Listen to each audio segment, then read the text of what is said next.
How to rebuild your confidence after a breakup. The hardest part wasn't losing them, it was losing yourself. One day you woke up and realized your laughter felt forced, your mirror felt unfamiliar, and your confidence had quietly packed its bags and left with the relationship. You replay conversations, you blame yourself, you wonder where you went wrong. This is the chapter where everything feels broken, but it's also where rebuilding begins. Confidence doesn't return when you pretend you're okay.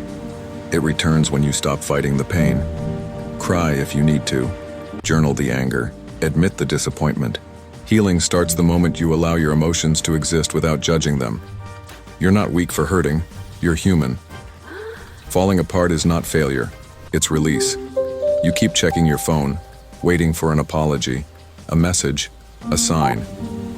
But confidence grows the moment you realize closure is something you give yourself. Not every ending comes with answers. Sometimes the answer is simply that you deserve peace more than explanations. When you stop begging someone else to validate your pain, you take your power back. Before the relationship, there was a version of you who had dreams, standards, laughter, and fire. Go find them again. Do the things you stopped doing to make the relationship work. Wear what makes you feel bold. Speak without shrinking. Confidence isn't created, it's remembered. You didn't lose your worth in the breakup, you just forgot where you placed it. Confidence grows with evidence. Every boundary you set, every day you don't text them, every small promise you keep to yourself. These moments stack up. Slowly, you begin to trust yourself again. And when you trust yourself, your confidence no longer depends on who stays or leaves. You survived what you thought would break you. That's proof enough. One day you'll smile and realize the breakup no longer defines you. You won't need revenge, you won't need validation, you won't need to explain your growth.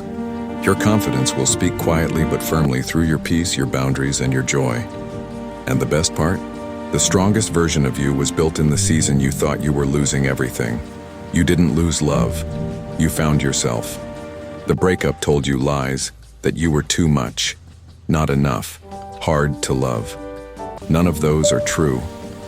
Confidence begins when you question every negative belief the relationship planted in you, and consciously replace it with truth. For a long time, you chose compromise over comfort, silence over honesty, them over you.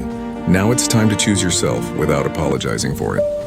Self-respect may feel unfamiliar at first, but it will never betray you the way neglecting yourself did. Being alone after a breakup can feel terrifying, but solitude is where you rebuild your inner voice. It's where you rediscover what you like, what you want, and what you'll never accept again. Loneliness fades when you become safe company for yourself. You stayed because you hoped. You stayed because you loved. You stayed because you believed things could change. Forgive yourself. You were doing the best you could with the information and emotional tools you had at the time. Confidence returns when self-blame ends. You're no longer afraid of being alone, so you stop settling. You stop explaining basic respect. You stop accepting half love. You stop shrinking to be chosen. This is growth. This is confidence with a backbone. One day you'll look back and barely recognize the version of you who begged, doubted, and broke. Not because you became cold, but because you became whole. The breakup didn't ruin you, it refined you. You didn't lose love. You rebuilt yourself, and that changed everything. The end of the relationship was not the end of you. It was the beginning of your power. If this chapter spoke to your heart, follow for more.